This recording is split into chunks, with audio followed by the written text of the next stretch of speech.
Hello everyone, I am Meenu और आप मेरे साथ सुन रहे हैं इश्क की अनोखी दास्तां का एपिसोड नंबर 27। सिद्धार्थ उसकी गर्दन पर किस करते हुए उससे बातें कर रहा था। तभी पल्लवी ने भी मुस्कुराते हुए उससे कहा, ठीक है सर, लेकिन आपको मुझसे एक प्रॉमिस करना होगा।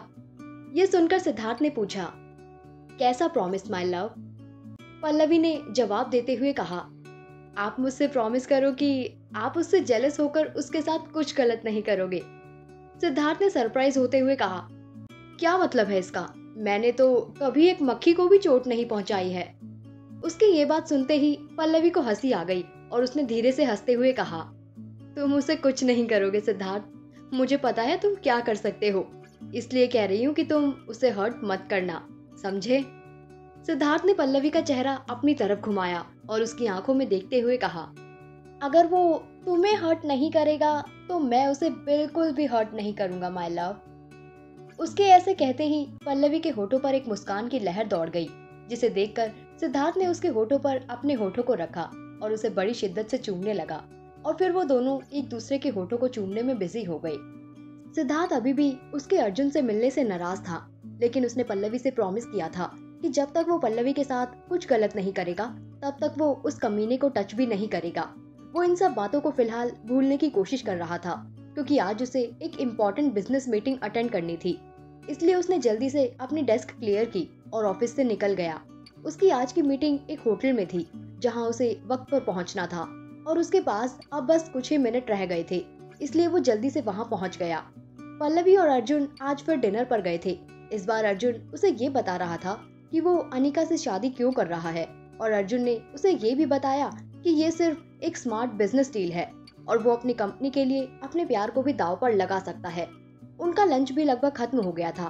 तभी अर्जुन ने कहा, तो पल्लवी, क्या अब तुम्हें ऑफिस में कोई इम्पोर्टेंट काम है?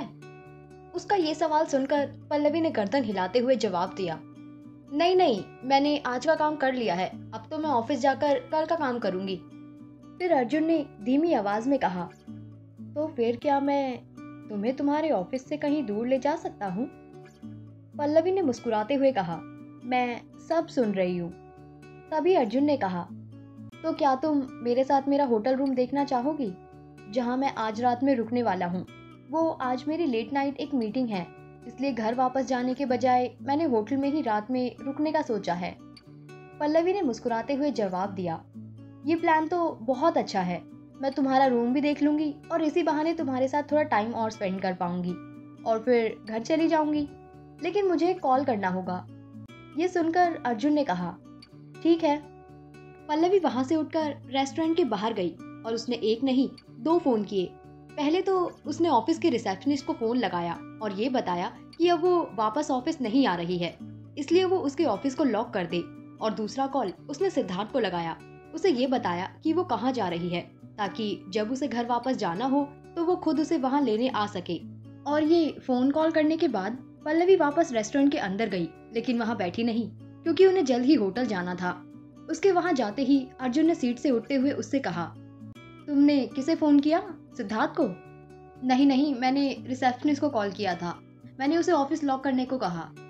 ये सुनकर अर्जुन ने उसकी तरफ देखकर कहा, ओ अच्छा, हाँ ये तो सही है, तो अब हम चले?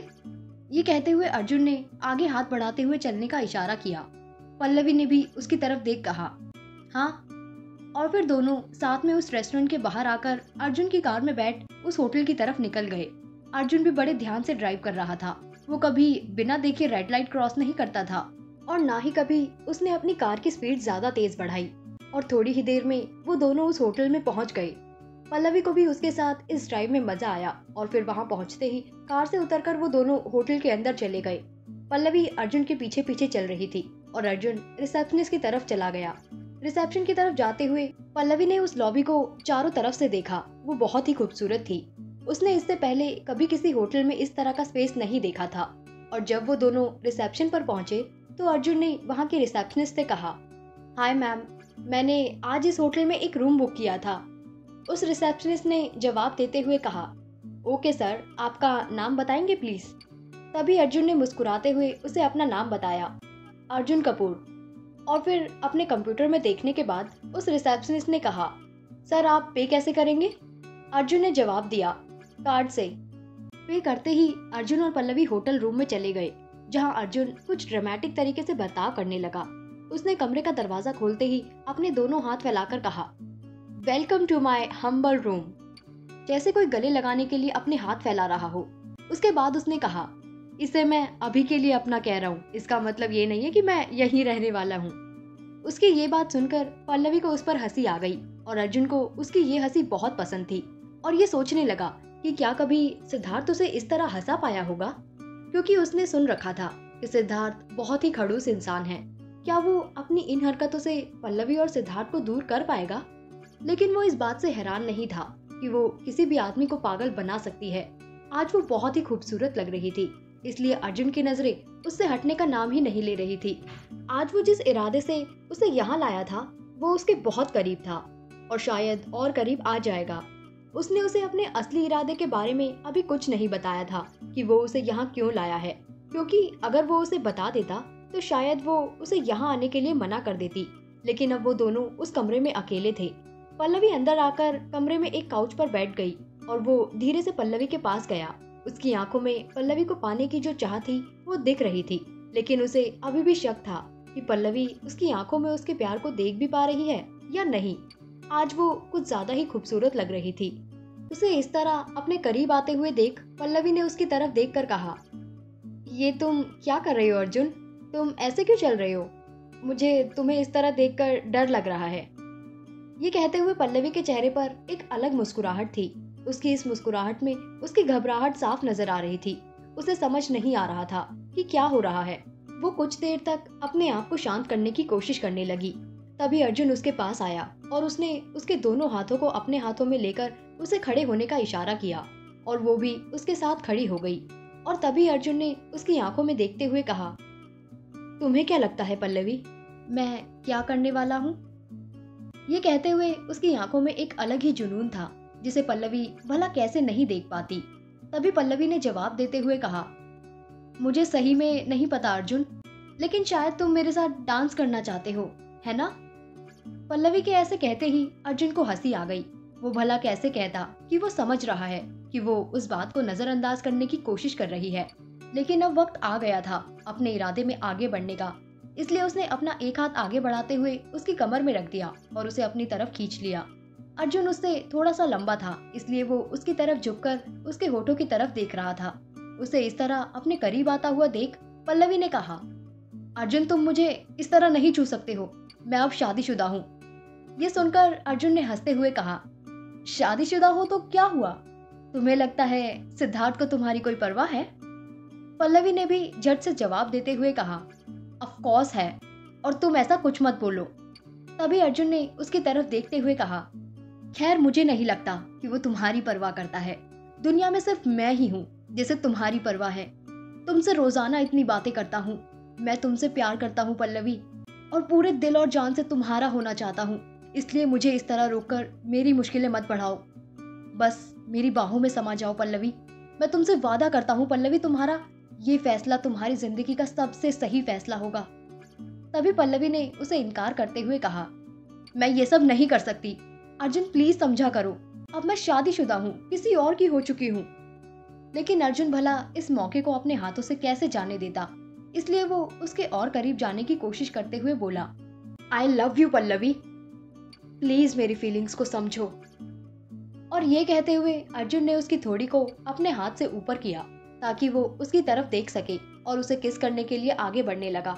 ये देखकर पल्लवी बौखला गई और उसने अपना आपा खो दिया और उसे एक जोरदार तमाचा लगा दिया। पल्लवी ने आज तक इस तरह से किसी पर हाथ नहीं उठाया था। जब तक अर्जुन अपने आप को संभाल पाता, पल्लवी उसे धक्का देकर वहां से भाग निकली। वो उस कमरे से बाहर आ तो गई, लेकिन आधे रास्ते तक आकर वो ये सोचने लगी कि वो आई किस रास्ते से थी वहां पर। उसे समझ नहीं आ रहा था कि आखिर वहां से जाने की लिफ्ट कहाँ है। और फिर वो वापस उसी दिशा में भागने लगी और भागते भागते एक बार उसने रुककर पीछे मुड़कर देखा कि कहीं अर्जुन उसके पीछे तो नहीं आ रहा है। और तब उसका दिल एक बार फिर ये सोचकर घबरा गया कि वो उस समय उसके कितना करीब था। अगर आज वो वहां से इस तरह भागी नहीं होती तो ना जाने क्या हो जाता। उसके दिमाग में अभी ये चल ही रहा था कि अचानक उसे ऐसा लगा जैसे वो किसी से टकराकर गिर गई हो। और अपनी आंखें बंद करके वो ये सोच ही रही थी कि काश भगवान वो मेरे पास ना आ जाए, लेकिन उसे तो खुद ही वो कहीं नजर नहीं आ रही थी। अभी वो भगवान से प्रार्थना कर ही रही थी कि एक शख्स आया और उसे हाथ देकर ऊपर उठाने की कोशिश करने लगा। उस समय तो उसे ऐसा लगा जैसे भगवान ने उसे बचाने के लिए कोई फरिश्ता भेजा हो। वहां की छत पर जो लाइट थी उसकी रोशनी उस शख्स के चेहरे पर पड़ रही थी, और जब उस शख्स ने उसे ऊपर उठाया तो उसके चेहरे पर एक अलग ही मुस्कान थी। उसने सोचा भी नहीं था कि ऐसा कुछ हो सकता है, और जब उसने उस शख्स को देखने की कोशिश की तो उसे एहसास हुआ कि वो बहुत ही अट्रैक्टिव इंसान है। उसके बदन पर जो सूट था उसमें उसका गठीला बदन बहुत ही अट्रैक्टिव लग रहा था, और जब उसने अपनी पलकें उठाकर उसके चेहरे को ध्यान से देखा तो उसे एहसास हुआ कि वो शख्स कोई और नहीं बल्कि सिद्धार्थ ही था, जिसे देख उसके मन से एक ही बात निकली, सिद्धार्थ यहाँ, वो इस होटल में।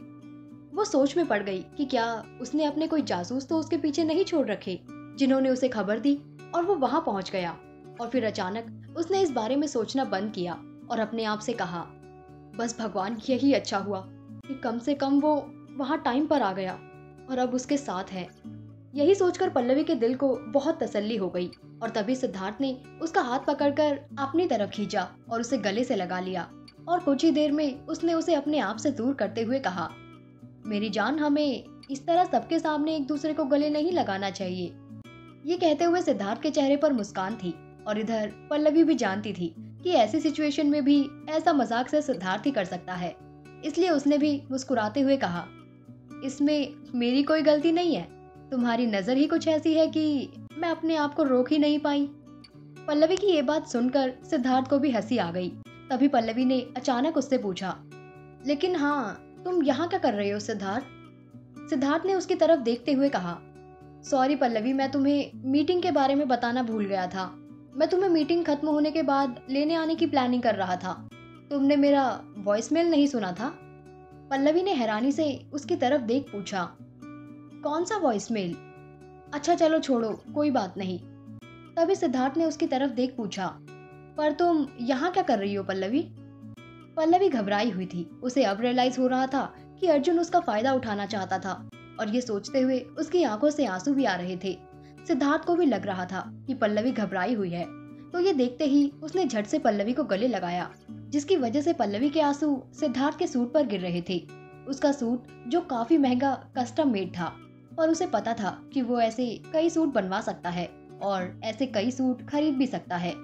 तभी सिद्धार्थ ने उसे चुप कराते हुए पल्लवी से पूछा, पर तुम यहाँ क्या कर रही हो?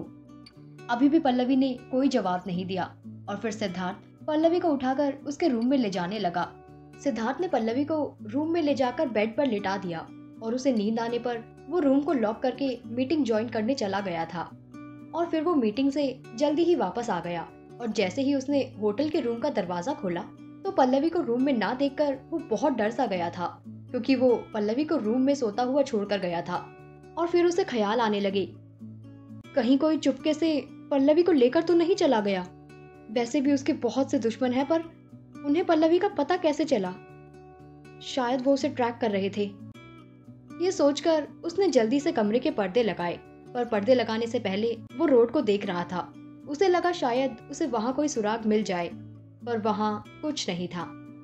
कहानी में आगे क्या होगा जानने के लिए सुनते रहिए कहानी के आने वाले एपिसोड्स। Thank you.